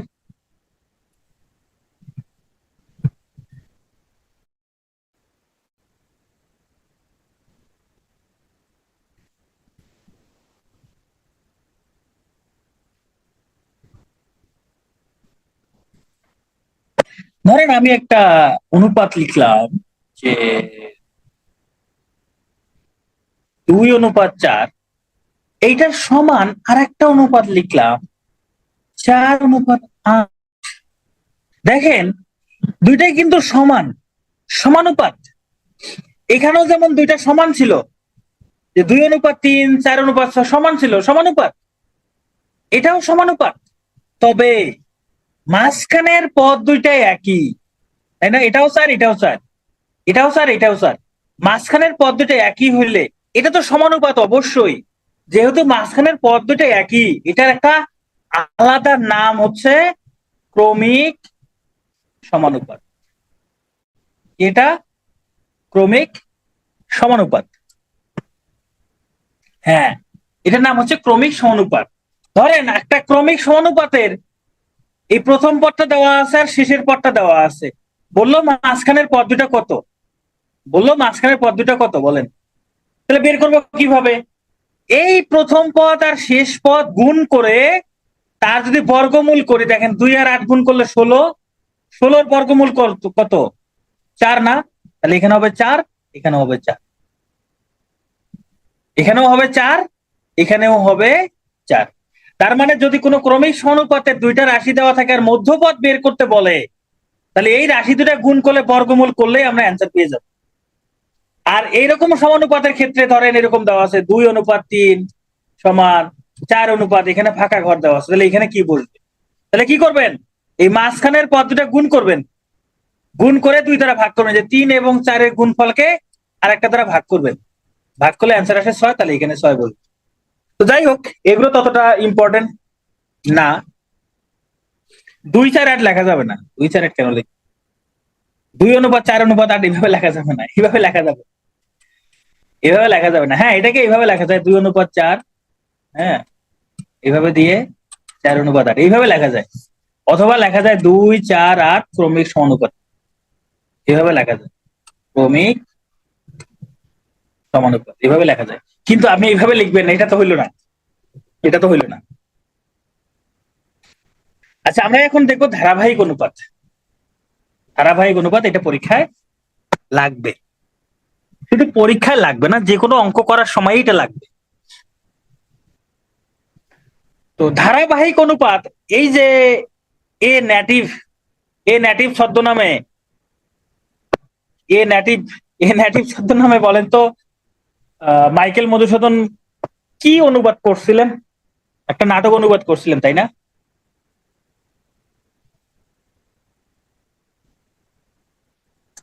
নীল দর্পণ, হ্যাঁ, নীল দর্পণ। নীল দর্পণের রাইটার কে? নীল দর্পণের রাইটার কে? দীনবন্ধু মিত্র, রাইট। নীল দর্পণটা হচ্ছে বাংলাদেশের নাটক, তাই না? বাংলায় মুদ্রিত হয়েছে, বাংলায় ছাপানো হয়েছে, সবকিছু বাংলায় হয়েছে, এটা বাংলাদেশের নাটক। তাহলে দীনবন্ধু মিত্রের, দীনবন্ধু মিত্রের ছদ্মনাম কি?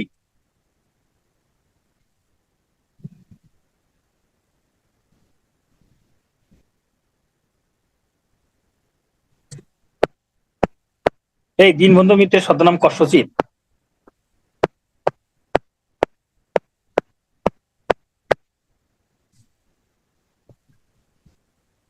কস্যচিৎ উপযুক্ত ভাইপোষ্য, গন্ধর্ব নারায়ণ। কস্যচিৎ উপযুক্ত ভাইপোষ্য তো ইয়ার ঈশ্বরচন্দ্র বিদ্যাসাগরের না?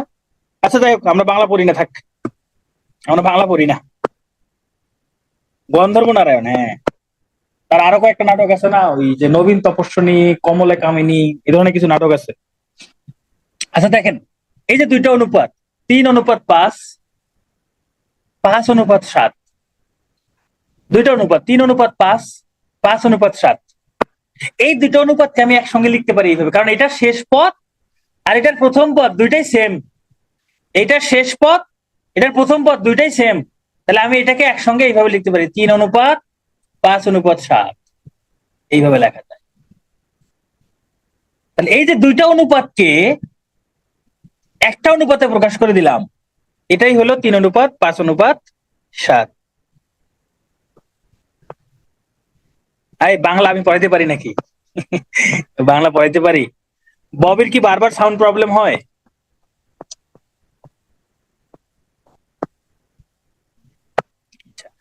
তাহলে এটাই হলো ধারাবাহিক অনুপাত, এটাই হলো ধারাবাহিক অনুপাত। দুইটা অনুপাত যদি কখনো আমরা শেষ পদ একটা শেষ পদ আর একটা প্রথম পদ একই হয়, তাহলে এই দুইটা অনুপাতকে একসঙ্গে আমরা এইভাবে লিখতে পারি, যাহাকে বলা হয় ধারাবাহিক অনুপাত। তো চলেন আমরা ধারাবাহিক অনুপাতে আমরা একটু দেখি। যেমন এখানে বলছে ক খ গ এক জাতীয় রাশি, ওকে। এখন বলছে ক এবং খ এর অনুপাত 3-4, খ এবং গ এর অনুপাত 6-7, তাহলে ক খ গ এর অনুপাত কত, মানে ধারাবাহিক অনুপাতে প্রকাশ করতে বলছে।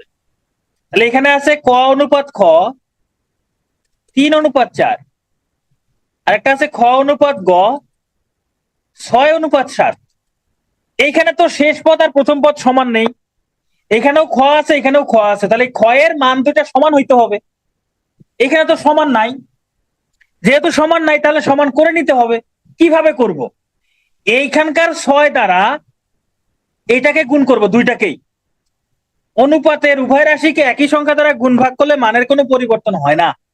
6 দ্বারা যদি দুইটাকেই গুণ করি তাহলে এখানে হবে 18:24, তাই না? আর এইখানকার 4 দ্বারা এই দুটাকে গুণ করব, 4 দ্বারা এই দুটাকে গুণ করলে 24:28। দেখেন এটার শেষ পদ 24, এটার প্রথম পদ 24, এবার মিলে গেছে। তাহলে আমরা লিখতে পারি ক অনুপাত খ অনুপাত গ সমান কত, 18:24:28।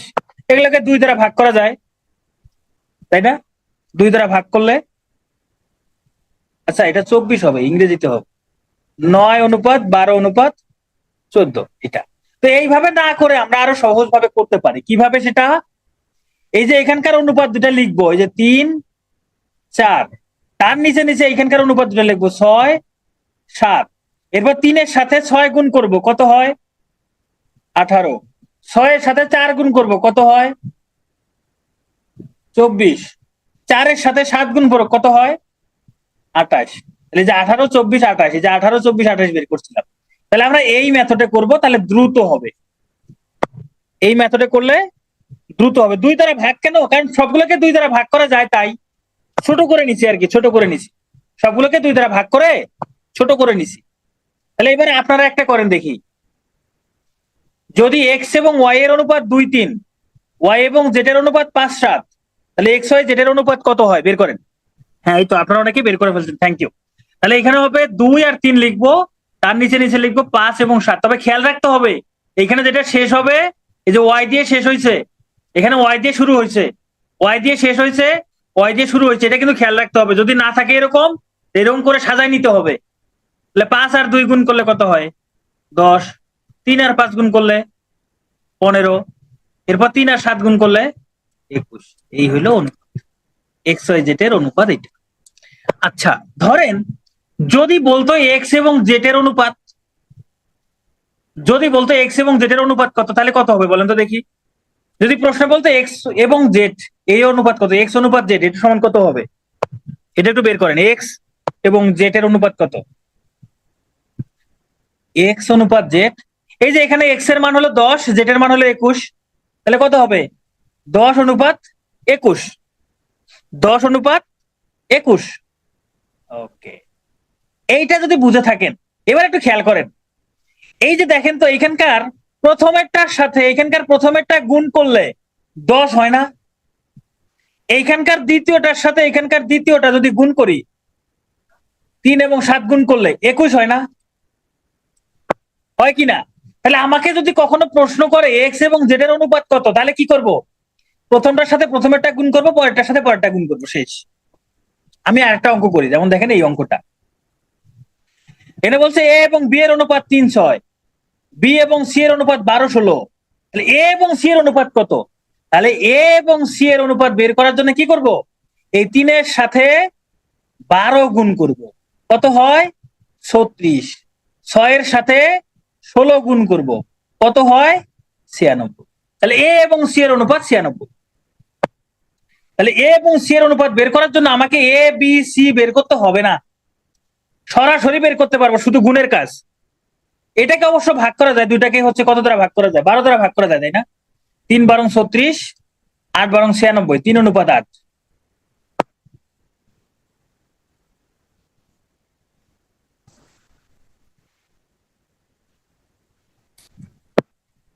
তো তবে খেয়াল রাখতে হবে প্রথমটা যা দিয়ে শেষ হবে পরেরটা তাই দিয়ে শুরু হইতে হবে।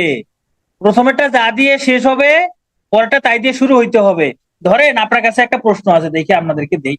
ধরেন এরকম আছে A/B সমান 2/3 আর C/B সমান 5/7।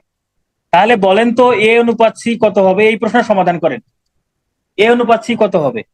A/B দেওয়া আছে 2-3, C/B দেওয়া আছে 5-7। তাহলে A/C কত হবে?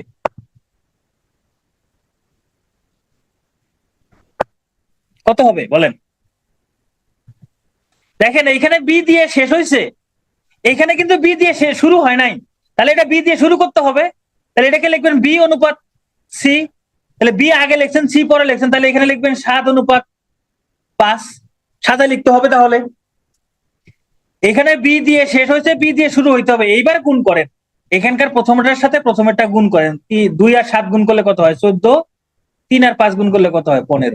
তাহলে A/C হবে 14/15। এবার তাহলে এটা আপনারা করেন। এ এবং বি এর অনুপাত দেওয়া আছে 2-3, বি এবং সি এর অনুপাত দেওয়া আছে 4-5। তাহলে সি এবং এ এর অনুপাত কত? 15-8। 15-8। আচ্ছা, এইখানকার 2 আর এইখানকার দেখেন, এখানে বি দ্বারা শুরু হয়েছে, শেষ হয়েছে, এখানে বি দ্বারা শুরু হয়েছে। তাহলে 2 আর 4 গুণ করলে কত হবে? 8। 3 এবং 5 গুণ করলে কত হবে? 15। 8/15। এটা কিন্তু A/C এর মান, এটা কিন্তু A/C। প্রশ্ন বলছে C/A। C/A বললে এটা চেঞ্জ করে নিব 15/8। তাহলে অ্যান্সার হবে এইটা, অ্যান্সার হবে 15/8।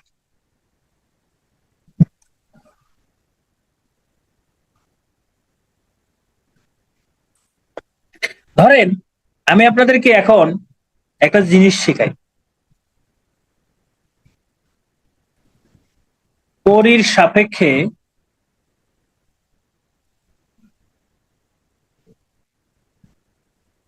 হিরো আলমের মান, হিরো আলমের,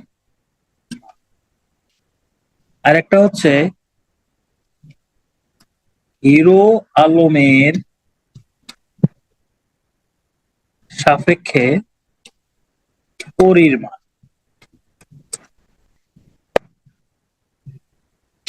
আচ্ছা, মনে রাখবেন যার সাপেক্ষে বলবে সেটা নিচে হবে।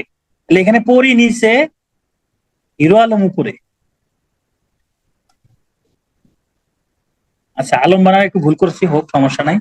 এটা হিরো আলমের সাপেক্ষে, যার সাপেক্ষে বলবে সে নিচে। তাহলে হিরো আলমের সাপেক্ষে বলছে, তাহলে হিরো আলম নিচে। যার মান বের করতে বলবে সে উপরে।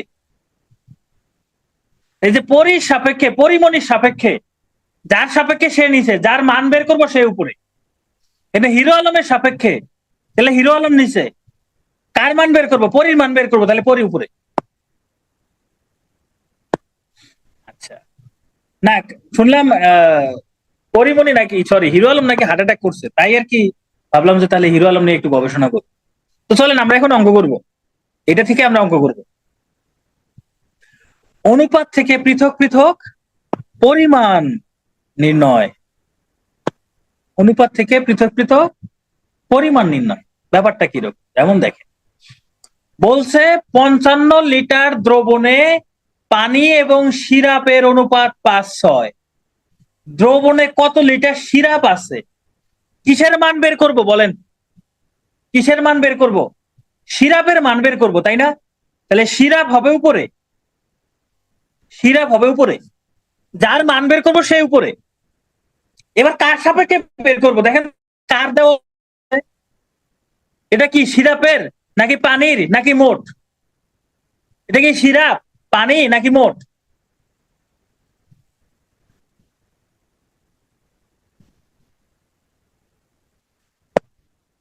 এটা কি মোট না? পানি এবং সিরাপ দুটাই না? এই 55 মান দেওয়া আছে কার? মোট। তাহলে এখানে মোট হবে, মোট হবে। তাহলে যার মান বের করতেছি সেটা উপরে, কার সাপেক্ষে বের করবে এটা বলা নাই, কিন্তু মানটা দেওয়া আছে কিসের? টোটাল পরিমাণের, মোট পরিমাণের মান দেওয়া আছে। তাহলে মোট পরিমাণের সাপেক্ষে সিরাপের মান বের করবে। এখন খেয়াল করেন তো অনুপাতের মধ্যে সিরাপের মান কত? সিরাপের মান 6 না? তাহলে সিরাপ উপরে, 6 উপরে হবে। এখন অনুপাতের মোট কত? এই অনুপাতের রাশি দুটার যোগফল কত? 11 না? তাহলে 11 নিচে। এই যে মোটের সাপেক্ষে সিরাপের পরিমাণ বের করতেছি, তাহলে যে অনুপাতের মধ্যে 11 নিচে, সিরাপ উপরে, এর সাথে এখানে যে পরিমাণটা দেওয়া থাকবে সেটা গুণ করে দিবেন। পরিমাণটা যেটা দেওয়া আছে এটা গুণ করে দেন, এই যে 55 গুণ করে দেন। তাহলে 11 দ্বারা 55 ভাগ করলে হবে 5, 5 6 30। 11 দ্বারা 55 ভাগ করলে 5, 5 6 30, এটা হলো অ্যান্সার। তাহলে সিরাপ আছে 30 লিটার। সিরাপ আছে কত লিটার? 30 লিটার। তাহলে আপনারা একটা করেন দেখি, এইবার এটা করেন দেখি পারেন কিনা। একটা দ্রবণে পানি এবং সিরাপের অনুপাত, একটা দ্রবণে পানি এবং সিরাপের অনুপাত দেওয়া আছে। পানির পরিমাণ দেওয়া আছে 25 লিটার, সিরাপের পরিমাণ কত? এই নিয়মে যে আরেকটা দিচ্ছি তো, এটা করেন। কার মান বের করব? সিরাপের মান বের করব। সিরাপ কার সাপেক্ষে? দেখেন তো এখানে লিটারে কার মান দেওয়া আছে? পানির মান দেওয়া আছে না? পানির পরিমাণের সাপেক্ষে বের করব। তাহলে পানির সাপেক্ষে পানি হবে নিচে। পানি হবে কোথায়? নিচে। এই যে মানটা দেওয়া আছে পানির, তাহলে পানির পরিমাণের সাপেক্ষেই সিরাপের পরিমাণ বের করব। এই জন্য পানির পরিমাণের সাপেক্ষে তাহলে পানি নিচে, সিরাপের মান বের করব সিরাপ উপরে। তাহলে সিরাপ কত আছে অনুপাতের মধ্যে? সিরাপ 6। পানি কত অনুপাতের মধ্যে? 5। তাহলে এখানে পানির পরিমাণটা কত দেওয়া আছে? 25 লিটার। দেখুন 25, তাহলে 5 দ্বারা 25 ভাগ করলে হবে 5, 5 6 30 লিটার। 30 লিটার।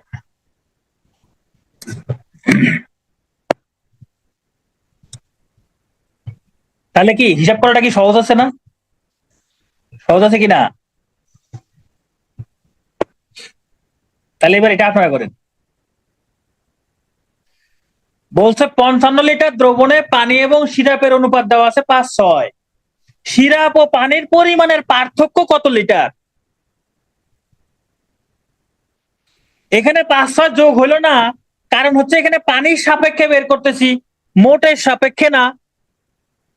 সূচনা দেখেন, এখানে পানির সাপেক্ষে বের করতেছি, তাহলে এখানে পানির পরিমাণ হচ্ছে 5, কিন্তু আগের অঙ্কে দেখেন এখানে মোট পরিমাণ থেকে আমরা বের করব।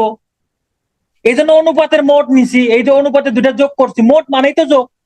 কিন্তু আমার তো এখানে আলাদা করে দেওয়া আছে পানির সাপেক্ষে, যে পানির পরিমাণ দেওয়া আছে, তাহলে পানির সাপেক্ষে বের করতে হবে। তাহলে পানির অনুপাতটা লিখছি। যেমন এই অঙ্কে, এই অঙ্কটা দেখেন, এখানে পার্থক্য বের করব। কি বের করব? পার্থক্য বের করব। কার সাপেক্ষে? কার সাপেক্ষে? এই যে মোট পরিমাণের সাপেক্ষে 55 লিটার দেওয়া আছে পানি এবং সিরাপের মোট পরিমাণ, তাহলে মোট পরিমাণের সাপেক্ষে, মোট পরিমাণ। এখন বলেন তো এই যে অনুপাতের পার্থক্য কত? এই যে পার্থক্য 1 না, তাহলে উপরে 1। মোট পরিমাণ, এই যে মোট পরিমাণ, এই যে অনুপাতের দুটার যোগফল কত? 11, তাহলে 11 নিচে। এর সাথে এখানে যে লিটারটা দেওয়া আছে সেটা গুণ করে দেন। 11 দ্বারা 55 ভাগ করলে হবে 5, 5 হচ্ছে 5 লিটার। তাহলে সিরাপ এবং পানির পার্থক্য কত লিটার? 5 লিটার। ভাই এগুলো কি পরীক্ষা আসবে? না, এগুলো পরীক্ষা আসবে না। পরীক্ষা যেগুলো আসবে সেগুলো আমরা এখন করব। এইবার দেখেন এই অঙ্কটা, একটি দ্রবণে পানি এবং সিরাপের অনুপাত 5:7।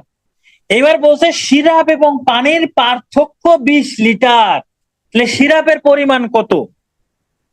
তাহলে সিরাপের পরিমাণ কত? তাহলে কিসের পরিমাণ বের করতে বলছে? সিরাপ। সিরাপের পরিমাণ বের করতে বলছে। কার সাপেক্ষে? কার সাপেক্ষে? এই যে এখানে পরিমাণটা দেওয়া আছে কিসের? সিরাপ এবং পানির পরিমাণের পার্থক্যের সাপেক্ষে। তাহলে পার্থক্য কার সাপেক্ষে? পার্থক্যের সাপেক্ষে। এখন দেখেন তো অনুপাতের মধ্যে সিরাপের মান কত আছে? সিরাপের মান 7 না? এই যে সিরাপ পরে আছে, সিরাপের মান 7, তাহলে 7। এখন পার্থক্য কত দেখেন তো? নিচে তো পার্থক্য, এই যে এখানে পরিমাণটা দেওয়া আছে 20 লিটার, যে পরিমাণটা এটা সিরাপ এবং পানির পরিমাণের পার্থক্য, তাহলে আমার পার্থক্যের সাপেক্ষেই তো সিরাপের মান বের করতে হবে। এখন অনুপাতের মধ্যে পার্থক্য কত? 5 এবং 7-এর পার্থক্য কত? 2। তাহলে নিচে হবে 2, নিচে হবে কত? 2। তাহলে এর সাথে গুণ করে দিবেন এই যে পরিমাণটা 20 লিটার, দিলেই আপনি সিরাপের পরিমাণটা পেয়ে যাবেন। 2 দ্বারা 20-কে ভাগ করলে হবে 10, 7 আর 10 গুণ করলে হবে 70, এত লিটার।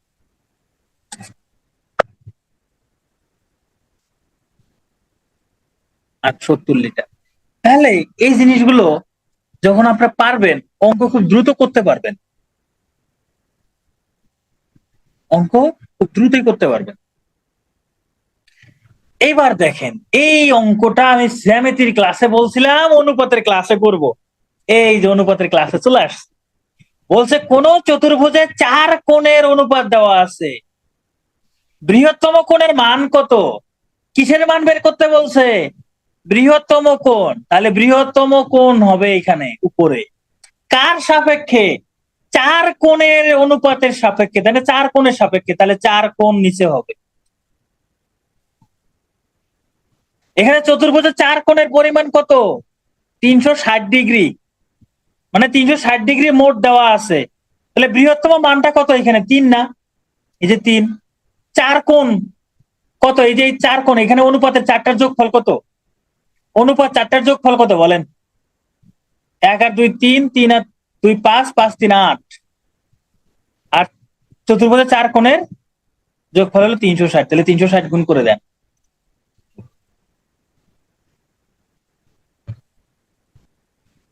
তাহলে 8 দ্বারা 360-কে ভাগ করলে 4 অষ্টে 32, 5 অষ্টে 40, 3 45-এ 135 ডিগ্রি, 135 ডিগ্রি, এটাই হলো অ্যান্সার।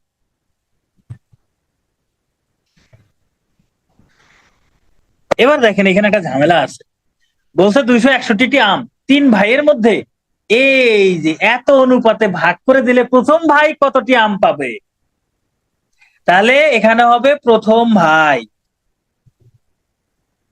কার সাপেক্ষে বের করবে? 261টা কি মোট আম না? মোটের সাপেক্ষে বের করবে। এইবার ঝামেলা আছে, ঝামেলাটা কি? অনুপাত গুলো ভগ্নাংশ আকারে দেওয়া আছে।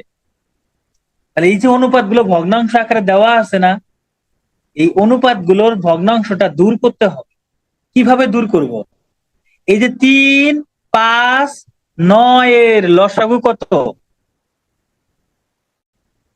3, 5, 9 এর লসাগু 45 না? প্রত্যেকটাকে 45 দ্বারা গুণ করে দেন, প্রত্যেকটাকে 45 দ্বারা গুণ করে দেন। হ্যাঁ, সবগুলাকে 45 দ্বারা গুণ করে দেন। দিলাম, গুণ করে দিলে কত হয় দেখেন? 3 দ্বারা 45-কে ভাগ করলে হবে 15 অনুপাত, 5 দ্বারা 45-কে ভাগ করলে হবে 9, 9 দ্বারা 45-কে ভাগ করলে হবে 15, সরি 5 হবে, 5 5। তাহলে অনুপাত হলো এটা।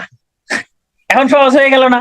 তাহলে প্রথম ভাই, প্রথম ভাই এখানে আছে 15, তাহলে 15 উপরে মোট, এই যে মোট আম দেওয়া আছে, তাহলে মোট আমের সাপেক্ষে বের করবো। তাহলে 15 আর 5, 20, 20 আর 9 29, তাহলে নিচে হবে 29 গুণন এই যে 261। এখন হিসাব করেন 29 দ্বারা 261-কে ভাগ করলে কত হয়? কত হয়? 9 হয়, তাই না? 9 আর 15 গুণ করলে 135, তাহলে প্রথম ভাই ভাবে 135টি। যদি বলতো দ্বিতীয় ভাই, তাহলে দ্বিতীয় ভাইয়ের ক্ষেত্রে আমরা লিখতাম 9/29 গুণ 261। তাহলে এটা হিসাব করলে যা হয়তো কত হইতো? 81। দ্বিতীয় ভাই পাইতো এটা, এটা হলো প্রথম, এটা হলো দ্বিতীয়। তৃতীয় ভাই বললে তাহলে 5/29 গুণন 261 কত হইতো? 45। এটা হয়তো তৃতীয় ভাই এর অঙ্ক, এটা হলো তৃতীয়। 261 অঙ্কের মধ্যে আছে, তাই নুসরাত অঙ্কটা পড়েন। এই যে অঙ্কের শুরুতে লেখা আছে 261, এই 261 আছে। এইবার দেখেন এই অঙ্কে বলছে পনির এবং তপনের আয়ের অনুপাত দেওয়া আছে 4:3।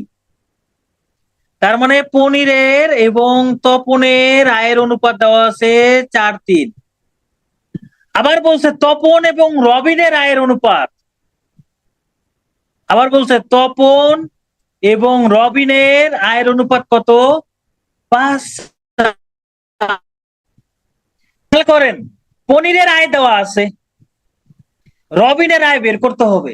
তার মানে উপরে হবে রবিনের আয়, যার আয় বের করতে হবে সেটা তো নিচে উপরে। কার সাপেক্ষে? পনিরের সাপেক্ষে, কারণ পনিরের আয় দেওয়া আছে, তাহলে পনির নিচে। আমরা তো এইটুকু বুঝতে পারছি, আমরা তো এইটুকু বুঝতে পারছি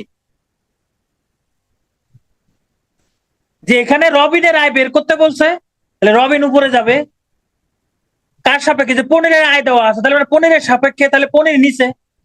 এইটুকু তো বুঝতে পারছি, আর এটা তো অনুপাত দেওয়া আছে বইয়ে। আচ্ছা, আগের অঙ্কটা কি? আগের অঙ্কের সমস্যাটা কোথায় বলেন তো? আগের অঙ্কের সমস্যা কি, যে এই অনুপাতটা নাকি হিসাবটা? এই অনুপাতটা আসলে এটা, এই অনুপাতটা এটা না, অনুপাতটা হলো যে এইটা 15:9:5, এই যে অনুপাত হলো এটা। এই অনুপাতটাকে ভাঙলে এটা হয়, প্রত্যেকটাকে 45 দ্বারা গুণ করছে, জাস্ট এইটুকুই। প্রত্যেকটাকে 45 দ্বারা গুণ করছে, আর কিছুই না। এখন প্রথম ভাই কয়টি পাবে? তাহলে প্রথম ভাই উপরে, এখানে মোট আম দেওয়া আছে 261টা, তাহলে মোটের সাপেক্ষে এটা লিখছি, প্রথম ভাই প্রথম উপরে, নিচে মোট। তাহলে প্রথম ভাই, এখানে প্রথম ভাইয়ের সংখ্যা হলো 15। এই অনুপাত তো নাই, এটা তো বাদ গেছে। এখন আমি নতুন অনুপাত বের করছি না, সরল অনুপাত বের করছি। আর অনুপাতের এই যে মোট কত, মোট কত, এই যে যোগ করলে 15, 9, 5 যোগ করলে 29, নিচে 29। তাহলে এর সাথে যে টোটাল আমের সংখ্যা দেওয়া আছে 261, 261 গুণ করে দিচ্ছি, তাহলে 135। এটা হলো অ্যান্সার। বাকিগুলো আমি এমনি বের করছি। যদি প্রশ্নে বলতো দ্বিতীয় ভাই তৃতীয় ভাই কত পাইছে, এটা আমি এমনি বের করছি। ভাইরে, 29, এই যে 15, 15+9+5, এটা যোগ করলে হয় 29। এই যে 15, 9, 5 যোগ করলে 29 হয়। আচ্ছা, এখন খেয়াল করেন, পনিরের সাপেক্ষে রবিনের যে আয় বের করব, এখানে পনিরের সাথে রবিনের সরাসরি কানেকশন আছে। পনিরের সাথে রবিনের সরাসরি কানেকশন আছে। এখানে পনিরের সাথে তপনের কানেকশন, তপনের সাথে রবিনের কানেকশন। পনিরের সাথে তো রবিনের সরাসরি কানেকশন নাই, তাহলে পনিরের সাথে রবিনের সরাসরি কানেকশন বের করতে হবে। কিভাবে বের করব? দেখেন তো, এই যে পনিরের সাথে তপনের অনুপাত দেওয়া আছে, তপনের সাথে রবিনের অনুপাত দেওয়া আছে, তাহলে কি আমি পনিরের সাথে রবিনের অনুপাত বের করতে পারবো না? এই যে পনিরের সাথে রবিনের অনুপাত, এটার সাথে এইটা একটু আগেই করে আসছি, কিন্তু আমরা ধারাবাহিক করব না। ধারাবাহিক কেন করবো? দেখেন তো, এই যে একটু আগে আমরা এগুলা করলাম না, এই যে এটা, এই যে এ এবং বি এর অনুপাত দেওয়া আছে, বি এবং সি এর অনুপাত দেওয়া আছে, তাহলে এ এবং সি এর অনুপাত কত? কি করছি? এটার প্রথমটার সাথে প্রথমেরটা গুণ করছি না, এটা দ্বিতীয়টার সাথে দ্বিতীয়টা গুণ করছি না। এ অনুপাত সি, এই যে প্রথমেরটার সাথে একদম শেষেরটার অনুপাত, এ এবং সি এর অনুপাত।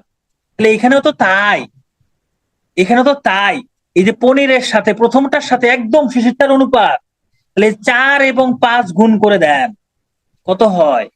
20। এই 3 এবং 4 গুণ করে দেন, কত হয়? 12। এই যে পনির এবং রবিনের সম্পর্ক পেয়ে গেছি, পনির এবং রবিনের সম্পর্ক পেয়ে গেছি। তাহলে এখন আপনি লেখেন, এখানে উপরে রবিন, রবিনের কত? রবিনের 12, তাহলে 12 উপরে। পনির, পনির কত? পনির হলো 20, তাহলে 20 নিচে। এর সাথে গুণ হবে, এই যে না, কার সংখ্যা লিখছি? পনিরের না, পনিরের টাকা কত? 120, তাহলে 120 নিচে। 20 দ্বারা 120 কে ভাগ করলে হবে 6, 6, 6 × 72 টাকা। এই অঙ্কটা আমি 48-এ করাইছি। হ্যাঁ, ধারাবাহিক করলে হচ্ছে টাইম বেশি লাগবে রায়হান পারভেজ, ধারাবাহিক করলে একটু টাইম বেশি লাগবে, কিন্তু 49-এ এই প্রশ্নটা চলে আসছে। দেখেন, এক্স এবং ওয়াই এর অনুপাত দেওয়া আছে, ওয়াই এবং জেড এর অনুপাত দেওয়া আছে। এক্স এর মান 200, জেড এর মান কত? তাহলে জেড এর মান বের করতে হবে। তাহলে জেড উপরে, কার সাপেক্ষে? যে এক্স এর মান দেওয়া আছে, এক্স এর সাপেক্ষে, তাহলে এক্স নিচে। তাহলে আমার এক্স এবং জেড এর সাথে সম্পর্ক লাগবে না। তাহলে এক্স এবং জেড এর সাথে সম্পর্ক কিভাবে করব? এই যে প্রথমটার সাথে একদম শেষেরটার সাথে সম্পর্ক করার জন্য কি করতে হয়? এই প্রথমটার সাথে প্রথমটা গুণ করে দেন, 4 এবং 5 গুণ করলে কত হয়? 20 অনুপাত, এই দ্বিতীয়টার সাথে দ্বিতীয়টা গুণ করলে কত হয়? 3 এবং 4 গুণ করলে কত হয়? 12, 20:12। তাহলে এখানে জেড উপরে, মানে উপরে 12, এক্স নিচে, এক্স কত? এই যে 20, তাহলে 20 নিচে। গুণ এই যে এক্স এর মান, এক্স এর মান কত 200, 20 দ্বারা 200 ভাগ করলে হবে 10, 10 আর 12 গুণ করলে 120, এটা 48 এ আসছে, এটা 48 বিসিএস এ আসছে। এখন ধারাবাহিক অনুপাতে করে করতে পারেন, ওটাতে টাইম বেশি লাগবে ভাই। এত সহজ জিনিস 4 আর 5 গুণ করলে 20, 3 আর 4 গুণ করলে 12, এত সহজ জিনিস রেখে আপনি ধারাবাহিক অনুপাতে যাবেন কেন? ওকে, আমাদের সর্বশেষ টাইপ মিশ্রণ অনুপাত, এটা করেই আমরা বিদায় নিব, এটা করেই শেষ। হ্যাঁ, ছোট করে যাবে ছোট।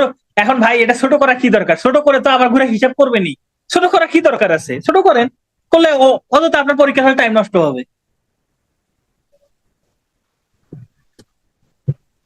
বলছে 40 গ্রাম মিশ্রণে সোনা ও তামার অনুপাত 5:3, ওই মিশ্রণে সোনা এবং তামার পরিমাণ কত? দেখেন তো সোনার পরিমাণ কত হবে, কত হবে, কত হবে বলেন তো? উপরে এখানে সোনার অংশ কত 5, তাহলে 5 উপরে, এখানে মোট দেওয়া আছে 40 গ্রাম, তাহলে অনুপাত দুটার যোগফল কত 8 না? এর সাথে গুণ করে দেন 40, কত হবে 25 গ্রাম, তাই না? তাহলে তামা কত? তামা বিয়োগ করলেই হয়ে যায়, এই 40 থেকে 25 বাদ দিলেই হয়ে যায় 15 গ্রাম। এটা তো পারি, কারণ এগুলো আমরা করে আসছি, এটা সহজ আছে, এটা আমরা পারি। আচ্ছা, এবার দেখেন মিশ্রণে সোনা এবং তামার অনুপাত দেওয়া আছে 7:3, তামার পরিমাণ 15 গ্রাম হলে সোনার পরিমাণ কত হলো? তামার পরিমাণ 15 গ্রাম, তাহলে সোনার পরিমাণ কত? তাহলে আমাকে কি বের করতে হবে? সোনার পরিমাণ বের করতে হবে কার সাপেক্ষে? তামার পরিমাণের সাপেক্ষে। তাহলে নিচে তামা, তাহলে এখানে সোনার অংশ কত 7, তামার অংশ কত 3, এর সাথে গুণ করে দেব তামার পরিমাণটা 15, 3 দ্বারা 15কে ভাগ করলে কত হয় 5, 5 7 35। এই অঙ্কগুলো আমরা একটু আগে করছি না? মজার ব্যাপার হচ্ছে অঙ্ক কয়টা? এই একটা অঙ্ক, এই একটা অঙ্ক, দুইটা অঙ্ক করলাম না? দুইটা অঙ্ক একসঙ্গে যুক্ত করে একটা অঙ্ক করছে। হ্যাঁ হ্যাঁ, থ্যাংক ইউ চলে আসছে কেন, সর্বনাশ। এই থ্যাংক ইউ না, দাঁড়ান, আমার স্লাইড কই গেল? আচ্ছা, আমরা এই শেষ টাইপটা আগামী ক্লাসে শুরুতে করব। হ্যাঁ, শেষ টাইপটা আগামী ক্লাসে শুরুতে করব, আগামী ক্লাসের শুরুতে করব, শুরুতে করব। Thank you.